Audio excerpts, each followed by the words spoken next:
नमस्कार विद्यार्थियों, पहले जो है एजुकेशन प्लेटफॉर्म पर सभी विद्यार्थियों का स्वागत है। जो भी विद्यार्थी नए देखने वाले हैं वो पहले चैनल को सब्सक्राइब कर लो, लाइक करो और अपने दोस्तों के साथ में भेजो, क्योंकि आप लोगों को राजस्थान का जो लेबर असिस्टेंट से संबंधित राजस्थान का जो कोर्स चल रहा है वो फ्री में प्रोवाइड करवाया जा रहा है। इसी के साथ में जो राजस्थान का जो स्थिति और विस्तार की जो ये क्लास नंबर 2 है, इसमें क्या जी पिछले क्लास में आप लोगों को बताया गया था कि जो राजस्थान की स्थिति किस प्रकार से है, पूरे विश्व में कहाँ पर है, भारत में किस प्रकार से, और पूरा राजस्थान है वो भारत के कौन सी दिशा में स्थित है, ये सारी बातें बताई गई थी। अब आपको बताया जाएगा कि जो राजस्थान की जो स्थिति और विस्तार से संबंधित बातें हैं वो सारी बातें आप लोगों को बताई जाएगी। आप बने रहे।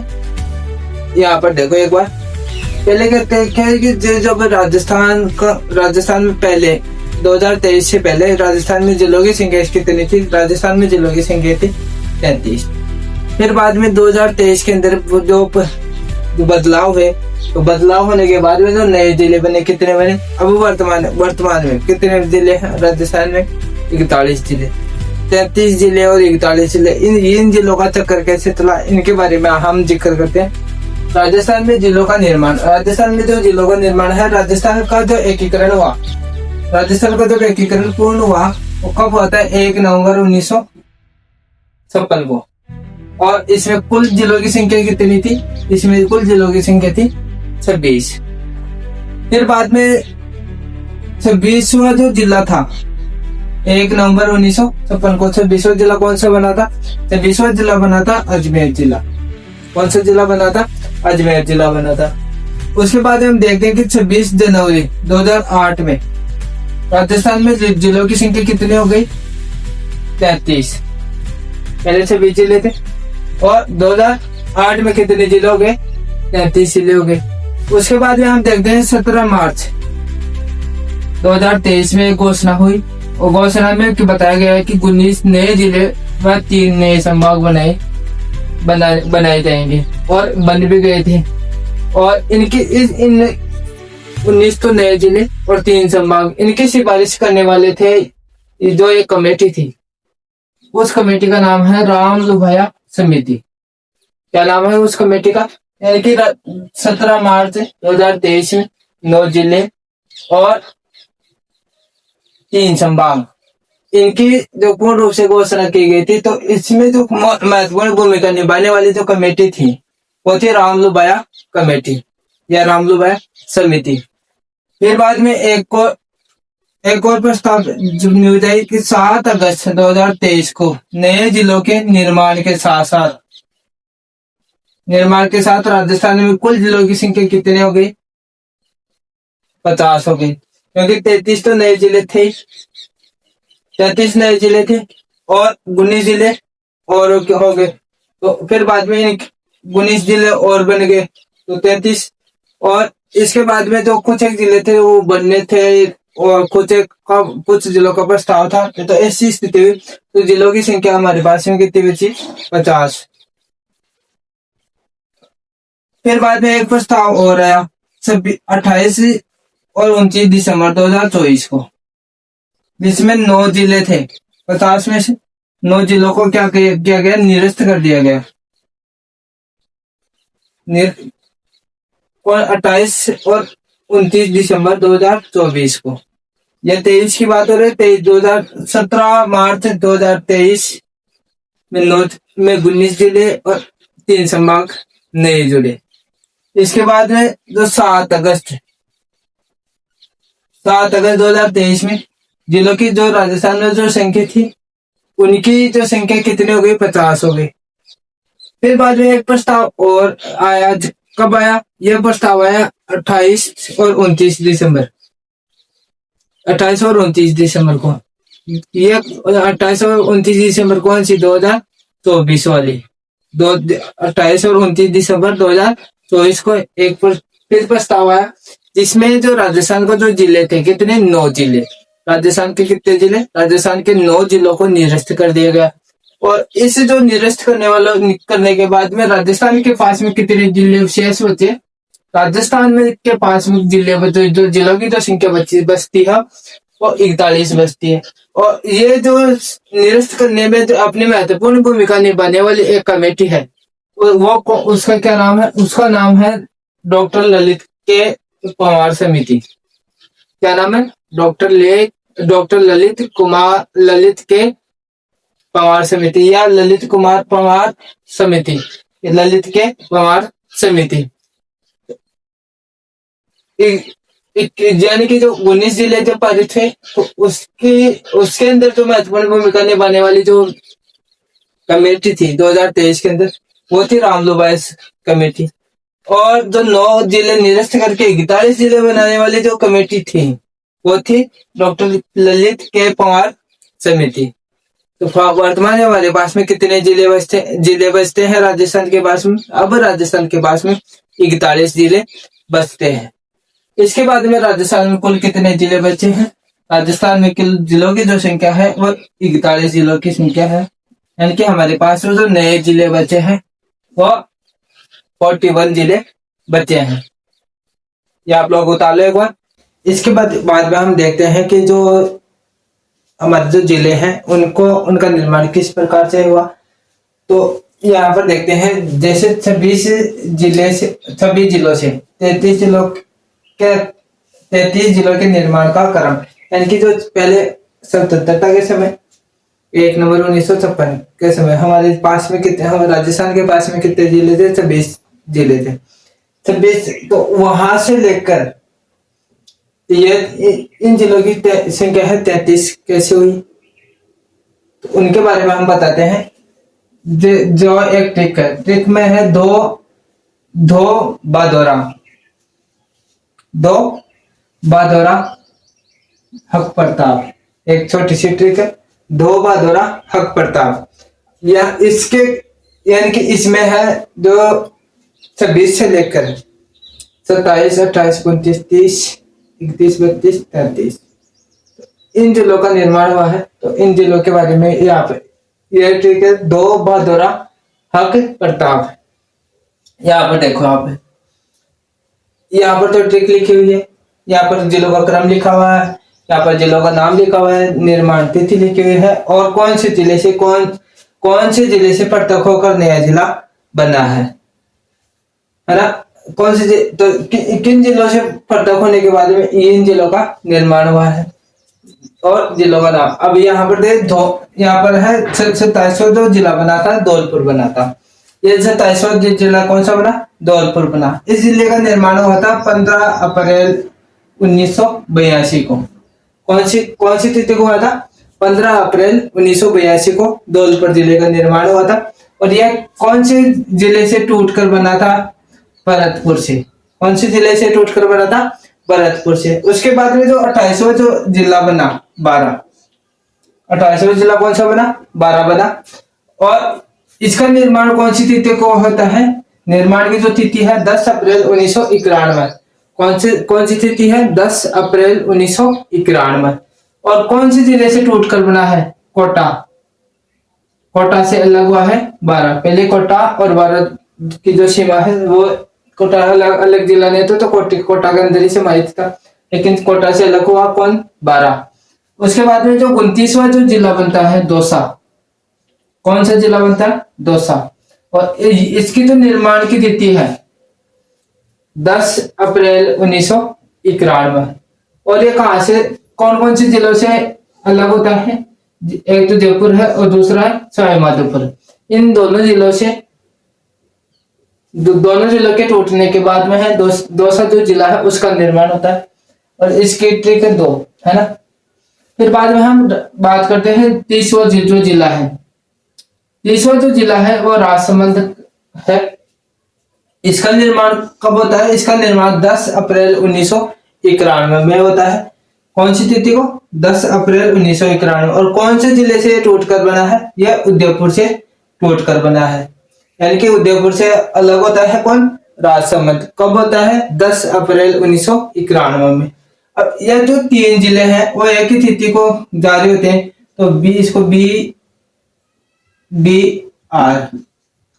बीडीआर के नाम से भी आप बोल सकते हो। बीडीआर, है ना। यहाँ पर भी लिख सकते हैं इसको डी और आर। तो इन 3 जिलों का बीडीआर 10/1991, 10/4, 10 बीडीआर 10/4/91। इस प्रकार से भी आप इसको देख सकते हो। इसके बाद में तो 31वां जो जिला है वो हनुमानगढ़ है। इसका निर्माण होता है 12 जुलाई 1994 को। कब होता है? 12 जुलाई 1994 को। और ये कौन से जिले से अलग होता है? कौन से जिले से टूटकर बनता है? हनुमानगढ़ गंगानगर जो जिला है उससे टूटकर यह हनुमानगढ़ जिला बनता है। फिर बाद में जो 32वां जिला है वो 32वां जिला बनता है करौली। करौली का निर्माण कब होता है? करौली का निर्माण 19 जुलाई 1997 को होता है। कब होता है? 1997 को। और यह करौली किससे टूटकर बनता है? यह करौली टूटता है सवाई माधोपुर से। सवाई माधोपुर से करौली टूटता है। उसके बाद में आता है 33वां जिला। 33वां जिले का निर्माण को 33वें जिले का क्या नाम है? प्रतापगढ़। जब इस जिले का निर्माण होता है 26 जनवरी 2008 को। और ये कौन कौन से जिलों से टूटकर बनता है? चित्तौड़गढ़ है, उदयपुर है, बांसवाड़ा है। इन 3 जिलों से होकर इसका निर्माण होता है। अब बात करते हैं ट्रिक की।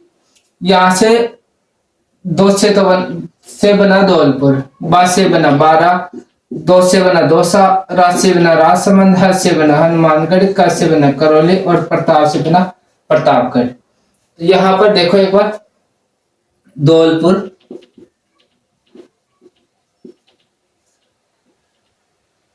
बारा, दौसा,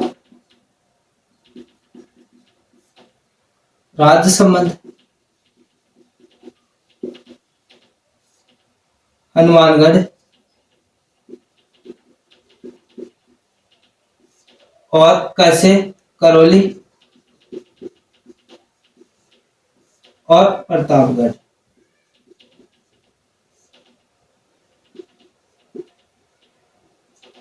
तो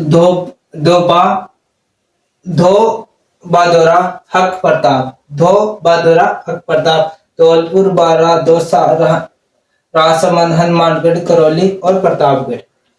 2 बादोरा हक प्रताप, यानी कि ये जिलों का नाम आप लोगों को याद हो जाएगा 27। और इनका क्रम भी है, पहले धौलपुर बना है, फिर बारा बना है, फिर दौसा बना है, फिर राजसमंद बना है, फिर हनुमानगढ़ बना, उसके बाद में करौली बना और सबसे लास्ट में बना है 33वां जिला है। कौन सा बना? प्रतापगढ़। इनका क्रम ऐसे, ये 15 को बनता है, 15 अप्रैल को बनता है कौन सा? धौलपुर। और 10 अप्रैल 1991 को बनते हैं कौन? 12 दौसा और राजसमंद। फिर बाद में 12 जुलाई को बनते हैं, फिर 19 जुलाई को और फिर 26 जनवरी को। तो 12 को हनुमानगढ़, करौली 19 जुलाई और प्रतापगढ़ है 26 जनवरी। तो इस प्रकार से आप लोगों को ये भी पता होगा कि हनुमानगढ़ के पास में कौन है? हनुमानगढ़ के पास में कौन है? गंगानगर। तो ये गंगानगर से अलग हुआ है। करौली के पास में कौन सा है? सवाई माधोपुर। तो ये सवाई माधोपुर से अलग हुआ है। बारा के पास में कौन सा जिला है? कोटा है। दौसा के पास में कौन सा है? उदयपुर और सवाई माधोपुर, ये दोनों है। इसके बाद में जो धौलपुर है, धौलपुर किसके पास में है? धौलपुर किसके पास में? धौलपुर भरतपुर के पास में। तो आप लोगों को इससे भी ये भी पता चल जाएगा कि कौन से जिले से कौन से जिला टूटने के कारण कौन से जिले का नए जिले का निर्माण होता है। तो ये तो है बात 2008 तक की। कहाँ तक की बात है? 2008 तक की। और 2008 तक हमारे पास में कितने जिले थे? राजस्थान के पास में जिलों की जो संख्या थी वो 33 हो जाती है। आजादी तक 1 नवंबर 1956 तक हमारे पास में जो जिलों की संख्या कितनी थी? हमारे पास में जो जिलों की संख्या थी वो 26 थी। तो 26वां जिला कौन सा था? अजमेर बना था। उसके बाद में 27, 28, 29, 30, 31, 32 और 33। तो इस प्रकार से ये जिलों की संख्या है वो 33 हो जाती है। कब तक? 26 जनवरी 2008 तक हम राजस्थान के पास में जिलों की संख्या हो जाती है कितनी? 33। ये आप लोगों को समझ में आ गई होगी सारणी। एक बार इसको उतार लो।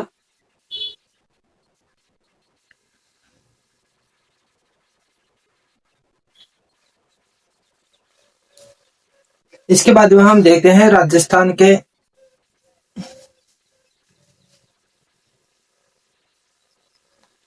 इसके बाद में हम देखते हैं कि राजस्थान जो जिला है, राजस्थान जो राज्य है, इसके अंदर जो जिलों की संख्या है उनमें उतार चढ़ाव और आगे कैसे होता है। पहले 26 से 33 जिले बने। जब 33 जिले बन गए तो उनके बाद में यह ना 41 जिलों का निर्माण कैसे हुआ। और ये जो 41 जिले कौन कौन से जिले हैं। पहले तो आजादी यानी के 1 नवंबर 1956 को हमारे जो जिलों की संख्या कितनी थी, 26 थी। फिर 26 जनवरी 2008 तक हमारे जो राजस्थान के जिलों की जो संख्या थी कितनी थी, 33 थी। उसके बाद में है जो राजस्थान के जो जिलों की संख्या है वो 41 हो गई। तो 41 हुई तो कौन कौन से जिले हैं नए उनमें शामिल किए गए हैं उनके बारे में बात होती है। 34वां जो जिला बना है वो फलौदी बना है। तो किन किन से अलग हुआ है, जोधपुर और जैसलमेर से अलग होकर बना है कौन, फलौदी। फिर बाद में 35वां जो जिला बना है वो बाड़मेर बना है। 36वां जो जिला बना है सलूम्बर, सलूम्बर किससे बना है, उदयपुर से। और 35वां जो जिला बना है बालोतरा वो किससे अलग होकर बना है, बाड़मेर से। और 36वां जो जिला बना है वो उदयपुर से अलग होकर कौन बना है, उदयपुर से अलग होकर सलूम्बर बना है। फिर जो 37वां जो जिला है ब्यावर, वो बना है किन से, अजमेर से है, पाली है, राजसमंद है और भीलवाड़ा इसके साथ में। तो इन सब से अलग होकर कौन बना है, ब्यावर। और ब्यावर में के बारे में ऐसे कहा जाता है कि यहाँ पर बादशाह की सवारी भी निकलती है यहाँ पर। और बादशाह की सवारी के लिए सबसे ज्यादा जो प्रसिद्ध जो स्थान है कौन सा है, ब्यावर है। इसके बाद में जो जिला बनता है डीडवाना कुचामन। और ये कौन से जिले से अलग होकर बनता है, नागौर जिले से। डीडवाना कुचामन की एक जो तहसील है नावा, वो नमक के लिए सबसे ज्यादा प्रसिद्ध है। और जबकि डीडवाना कुचामन में खुद में है, डीडवाना के अंदर है, नमक के क्यार है और यहाँ पर में नमक की चीजें पाई जाती है। और नागौर में तो वैसे पाई जाती है, नावा में भी पाई जाती है। जो नावा डीडवाना कुचामन की एक तहसील है। इसके बाद में बना था कोटपुतली बैरोड। कोटपुतली बैरोड जयपुर और अलवर इन दोनों से अलग होकर कोटपुतली बैरोड के नाम से जो जिला बना वो 39वां जिला बना। उसके बाद में बनता है खेरतल तिजारा जो 40वें जिले के अंतर्गत आता है। ये किन से अलग होकर बनता है, या अलवर से होकर अलग होकर बनता है। दिसंबर 2025 में, दिसंबर 2025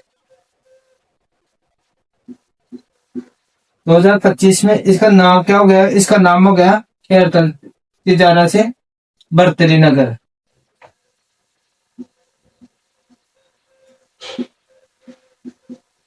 तो खेरतल तिजारा था, उसका नाम बदल कर राज्य सरकार ने क्या कर दिया, बर्तरी नगर कर दिया है। कब, दिसंबर 2025 से। अभी 26 चल रही। 41वां जो जिला बनता है डीग। और ये डीग कहाँ से कौन से जिले से विभाजित होता है, ये भरतपुर से है। डीग अलग होता है। और डीग को कौन से किस नाम, डीग का उपनाम कौन सा है, जल महलों की नगरी। डीग को कहा जाता है जल महलों की नगरी, क्योंकि यहाँ पर बहुत सारे महल है और वो भी जल महल है, तो इसलिए इसको जल महलों की नगरी के नाम से भी जाना जाता है। और ये किससे अलग हुआ है, ये भरतपुर से अलग होता है। तो इस प्रकार से ये 33 जिले बने हुए थे 26 जनवरी 2008 तक। और फिर बाद में 34वां जिला बना, 35वां जिला बना करौली बालोतरा, 36वां जिला बना सलूम्बर, 37वां जिला बना ब्यावर, 38वां जिला बना डीडवाना, 39वां जो जिला बना कोटपुतली और 40वां जो जिला बना वो खेरतल तिजारा। अब उसका नाम बर्तरी नगर कर दिया गया है। और 41वां जो जिला बना है वो डीग, जिसको जल महलों की नगरी के नाम से जाना जाता है। तो ये तो नए जिले बने हैं। ये इन जिलों से अलग होकर इन 41 जिलों का निर्माण होता है। उसके बाद में होता है कि जो 2023 में राजस्थान सरकार ने जो 50 जिले बताए थे आम जनता के लिए, 50 जिलों का निर्धारण किया था। और फिर बाद में इन जिलों के अंदर से क्या होता है कि इन जिलों के अंदर से सरकार भी बनती है चुनाव के, और चुनाव के होने के बाद में सरकार दूसरी नई सरकार आती है 2024 में। तो जो नई सरकार आती है तो उस जो नई सरकार आती है, नई सरकार ने अपने जो 28 और 29 दिसंबर 2024 को ये जो 9 जिले नियुक्त किए थे, कब किए गए थे, नियुक्त कब किए गए थे, ये तिथि आप लोगों को पता रखना चाहिए। 28 और 29 दिसंबर 2024 को ये नियुक्त कर दिए गए थे। 50 जिले थे, और ये तो ऐसे कैसे रख लिए, और इनको इन जिलों को 28 और 29 दिसंबर डॉक्टर ललित के पवार समिति के द्वारा निरस्त कर दिया गया था कि ये जिलों की श्रेणी में काउंट नहीं होंगे। तो इन जिलों के नाम है, जैसे अनूपगढ़ है, पहले एक नंबर अनूपगढ़ है, दूसरा है सांचौर है, शाहपुरा है, जोधपुर ग्रामीण है, टेकड़ी है, गंगानगर सिटी है, गंगापुर सिटी सोयावदपुर में है, दूदू है। ये दूदू जिला की जब बना था तो बहुत सारे इसके वीडियो भी वायरल हुए थे और बहुत सारी बातें थी, क्योंकि ये राजस्थान का सबसे छोटा जिला था। तो 3-4 किलोमीटर 5 किलोमीटर का एरिया के अंदर इसका पूरा 5 किलोमीटर की सीमा पूरी करते ही दूसरा जिला आ जाता। तो इसके बारे में ये बताया जाता था, बहुत सारी बातें थी। ये भी निरस्त हो गया। जयपुर ग्रामीण है, वो भी निरस्त हो गया, और नीम का थाना भी निरस्त हो गया। अभी जो वर्तमान में है, जो डीजे पर गाना बजता है लुआडी वाला नीम का थाना को लेकर, तो वो गाना भी इसी नीम का थाना को लेकर ही बनाया गया है। तो ये आप लोगों को समझ में आ गया कि जो 9 जिले हैं, इन जिलों की संख्या कितनी है, 9, और इन जिलों की संख्या कितनी है, 8 तो नए जिले बने और 9 जिले नए निरस्त कर दिए गए थे।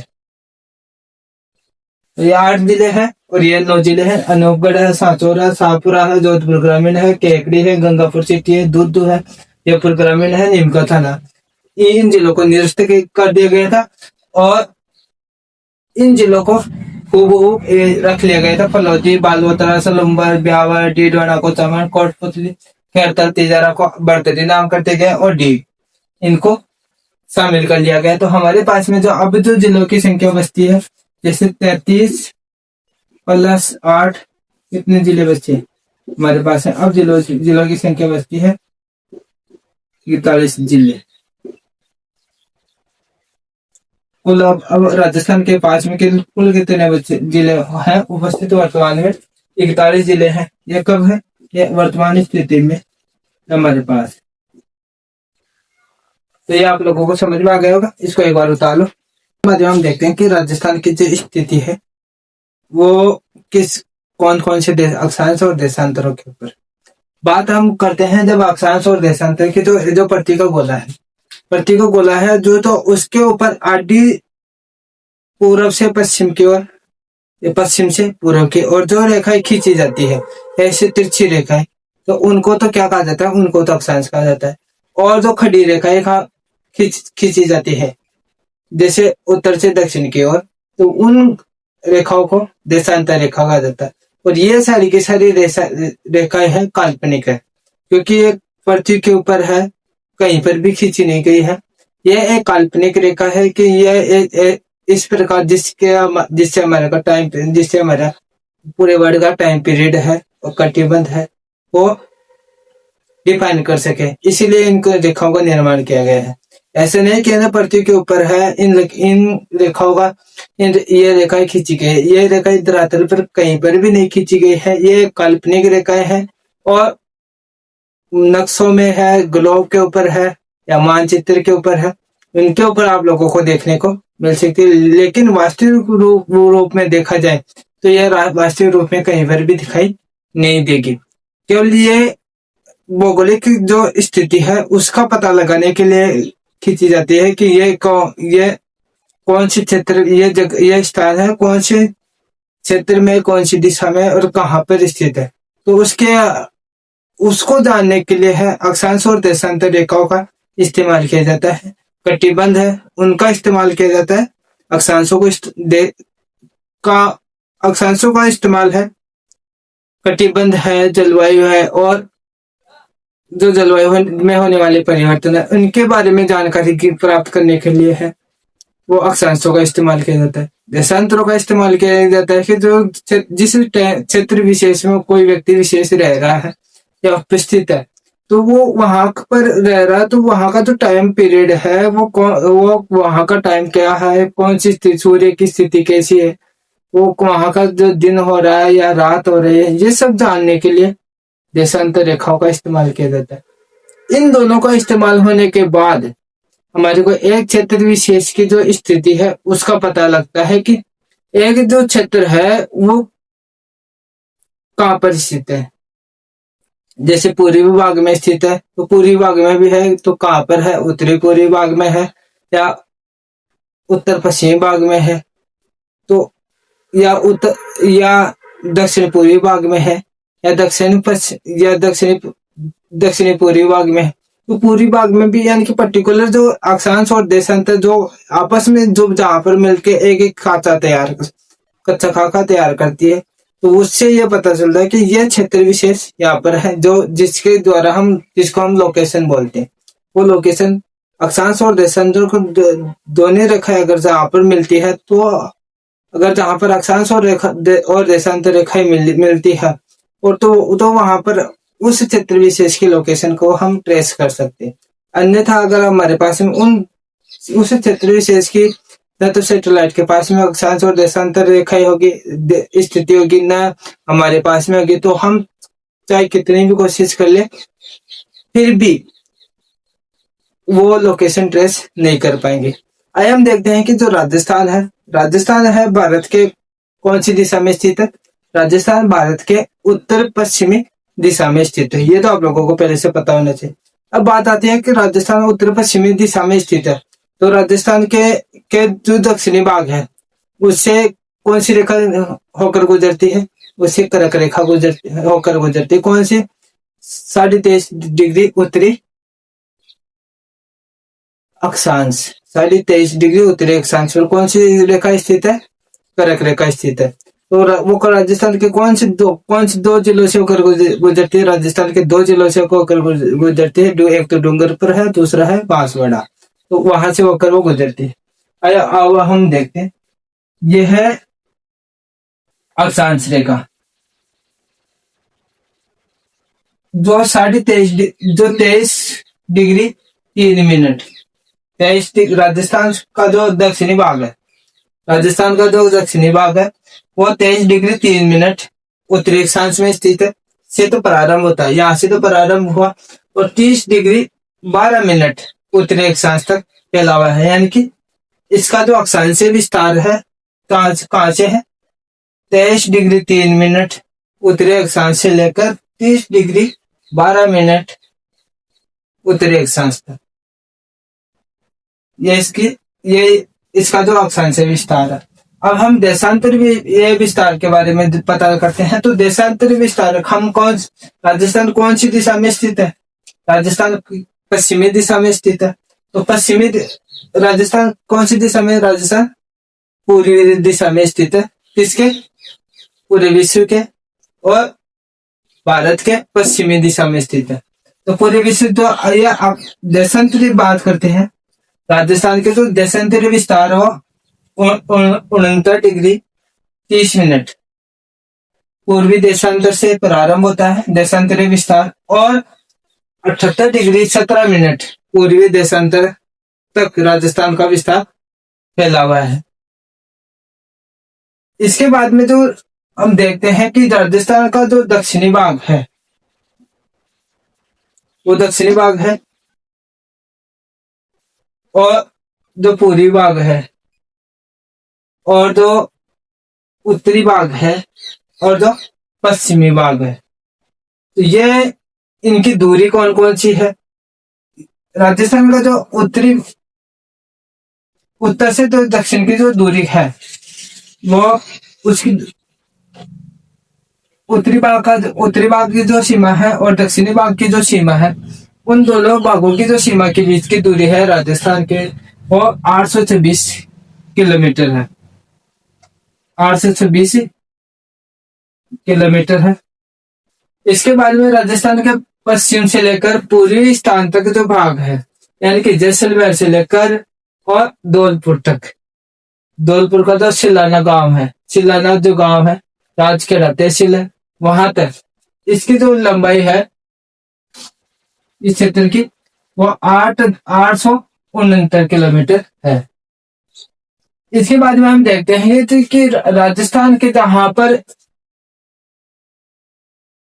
यह अक्षांश है, बीचों बीच वाला स्थान, एक तो अक्षांश जो लंबाई और चौड़ाई, इन दोनों के बीच में जहां पर जो मध्य वाला भाग है, बोले तो मध्य वाला, जिसको हम मिड पॉइंट बोलते हैं, मिड पॉइंट है ना, मध्यम भाग, वो मध्यम भाग कौन सा है? ये लंपोलाई गांव है। तो कहां पर स्थित है? ये नागौर में स्थित है। उससे पहले जो सैटेलाइट से जब देखा जाता था कि राजस्थान का जो है मध्य वाला भाग कौन सा है, तो उससे पहले है मकराना आता था, मकराना। और ये कहां पर है? ये भी नागौर में है। ये वाला क्षेत्र भी नागौर में देखने को मिलता है। तो उससे पहले मकराना था। ये मकराना किससे देखा जाता है? सैटेलाइट से। सैटेलाइट, जबकि वास्तविक स्थिति में देखते हैं तो ये लामपोलाई है, गांव है, वो नागौर के अंदर, वो मध्यम भाग में स्थित है। अब बात करते हैं कि जो राजस्थान के जो पश्चिमी भाग है, वो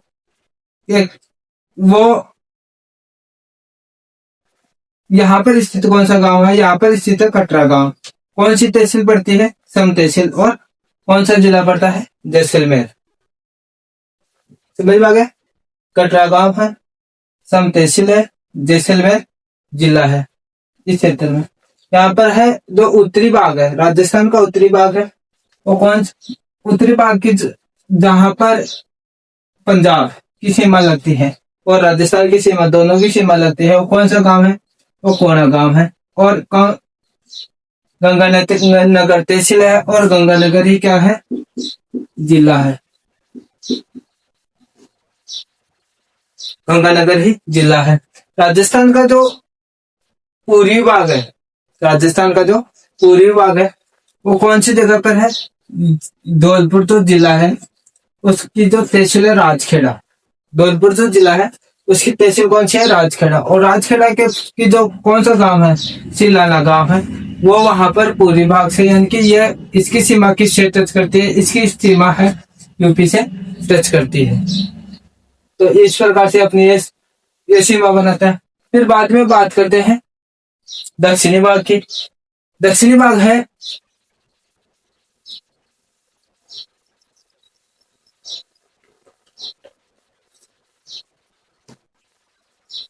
दक्षिणी भाग है, वो कौन सा है? गोरकुंडा।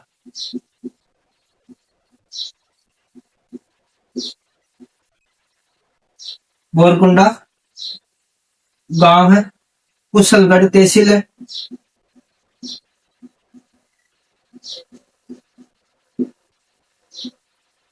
और बांसवाड़ा जिला है।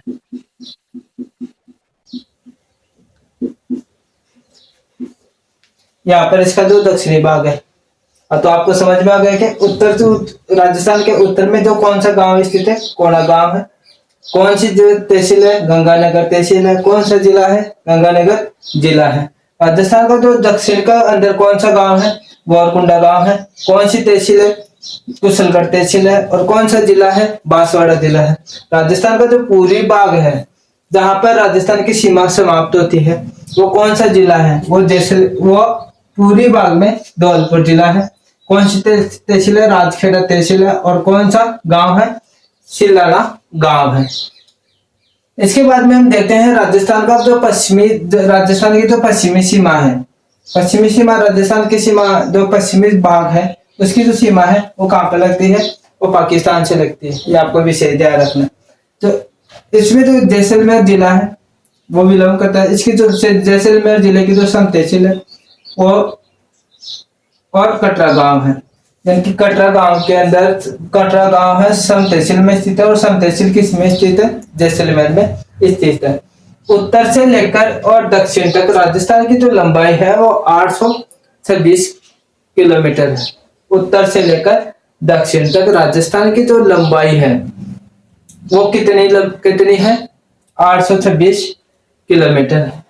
पूर्व से लेकर और पश्चिम तक राजस्थान की जो लंबाई है, राजस्थान की जो पूर्व से लेकर पश्चिम तक राजस्थान की जो चौड़ाई है वो कितनी है? 869 किलोमीटर है।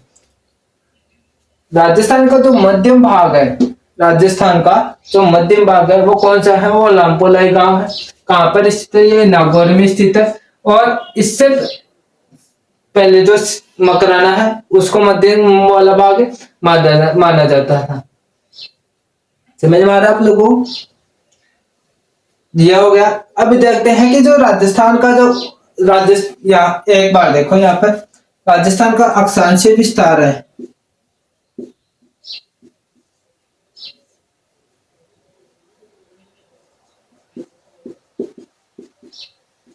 राजस्थान का अक्षांशीय विस्तार कितना है? 23 डिग्री 3 मिनट नॉर्थ से लेकर 30 डिग्री 12 मिनट 30 डिग्री 12 मिनट उत्तरी अक्षांश।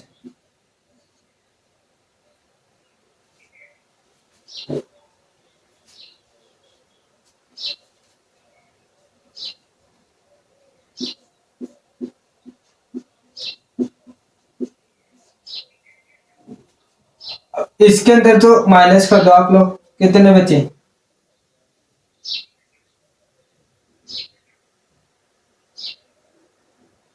तीस में से कितने में थे? 7 मिनट 7 डिग्री और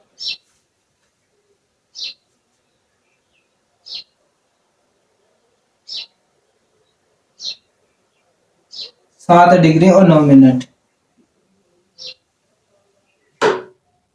7 डिग्री और 9 मिनट क्या हो गया? अंतराल हो गया। कौन सा? अक्षांशीय।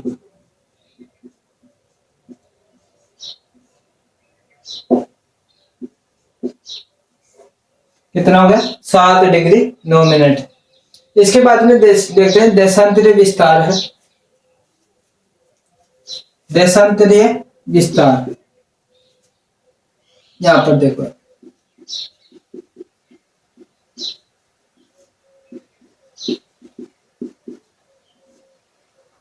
देशांतरीय विस्तार कितना है?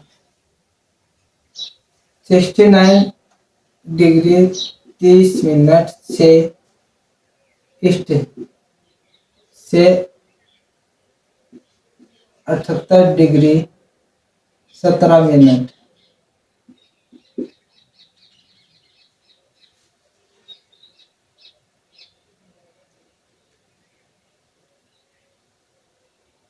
कितना हो गया?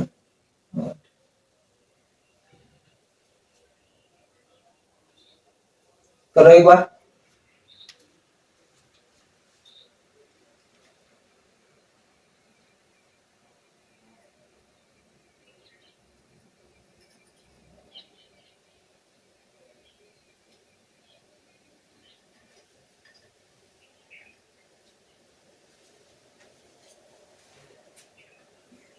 आठ डिग्री और 47 मिनट।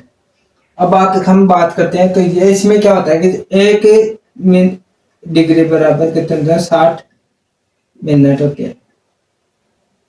1 डिग्री बराबर 60 मिनट होते हैं। तो इसमें 17 में 60 और जोड़ दो और फिर बाद 30 माइनस कर दो, जिससे कि ये 47 आ जाएंगे।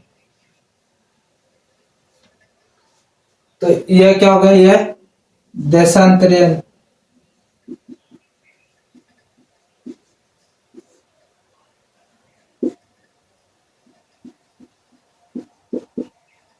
ये क्या होगा? ये देशांतरीय अंतराल देखने को मिलेगा। अब बात करते हैं कि इसकी जो राजस्थान की जो लंबाई है वो लंबाई कितनी है?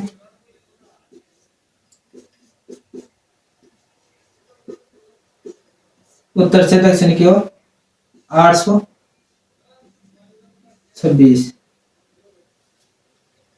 और चौड़ाई कितनी है पूर्व से पश्चिम की ओर?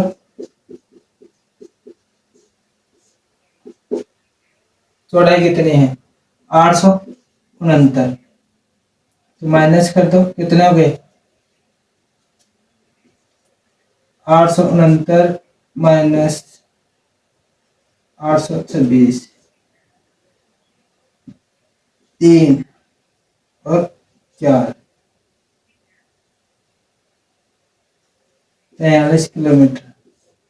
उत्तर से दक्षिण और पूर्व से पश्चिम की जो अंतराल है किलोमीटर का, वो 43 कितना किलोमीटर है अंतराल है, इन दोनों का अंतराल है 43 किलोमीटर है।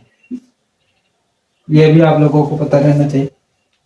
इसके बाद में हम देखते हैं कि जो देशांतरी अंतराल आ गया, अक्षांशीय अंतराल आ गया है, और ये लंबाई और चौड़ाई वाला जो अंतराल है उत्तर से दक्षिण पूर्व से पश्चिम की जो इनकी जो लंबाई है, ये अंतराल है वो आ गया। अब इसके बाद में हम देखते हैं कि राजस्थान की जो अक्षांशीय स्थिति है, वो राजस्थान से कौन कौन से अक्षांश गुजरती है। राजस्थान से अब आपको पता चलेगा कि राजस्थान से कुल कितने अक्षांश गुजरती है। राजस्थान से 7 अक्षांश रेखाएं गुजरती है और 8 देशांतर रेखाएं गुजरती है राजस्थान से के मध्य से होकर। तो अब जो राजस्थान के जैसे 24 डिग्री उत्तरी अक्षांश पर कौन कौन से जो जिले हैं वो स्थित है। 25 डिग्री उत्तरी अक्षांश पर है वो कौन कौन से जिले स्थित है। 26 डिग्री उत्तरी अक्षांश पर है कौन कौन से जिले। 87 डिग्री उत्तरी अक्षांश उसके ऊपर कौन से जिले। 28 डिग्री उत्तरी अक्षांश है उसके ऊपर कौन से जिले स्थित है। 29 डिग्री उत्तरी अक्षांश है उसके अंतर्गत कौन कौन से जिले स्थित है। अब जो उसके अलावा हम देशांतर विस्तार देखते हैं। देशांतर के बाद में 69 के बाद में सीधा आता है 70 डिग्री पर जो देशांतर विस्तार है उसमें केवल एक राजस्थान है का जो एकमात्र जिला है जैसलमेर, क्योंकि ये 70 डिग्री जो देश यहाँ से 70 डिग्री गुजरती है देशांतरीय रेखाएं, जिसके अंदर कौन आता है जैसलमेर आता है, जिसके अंदर जैसलमेर आता है। वो फिर बाद में 70 के बाद 71 आता है, 72 आता है, 73 आता है, 74 ऐसे करके लास्ट 78 तक। तो अक्षांश ये विस्तार और देशांतरीय विस्तार वो भी आपको बताया जाएगा। एक बार इसको पूरे के पूरे को उतार लो। इसी के साथ में ये क्लास यहीं पर समाप्त होती है। अगली क्लास में आप लोगों को बताया जाएगा उसके अक्षांश जो अलग अलग जो जिले हैं वो कौन कौन से अक्षांशों के अंतर्गत आते हैं और देशांतरीय स्थिति है यानी कि कौन से जो जिले हैं वो कौन कौन से देशांतरों के अंतर्गत सम्मिलित किए जाते हैं, उन सब के बारे में आप लोगों को बताया जाएगा। इसी के साथ में जो विद्यार्थी इस चैनल को देख रहे हैं वो चैनल को सब्सक्राइब जरूर कीजिए। थैंक यू, धन्यवाद।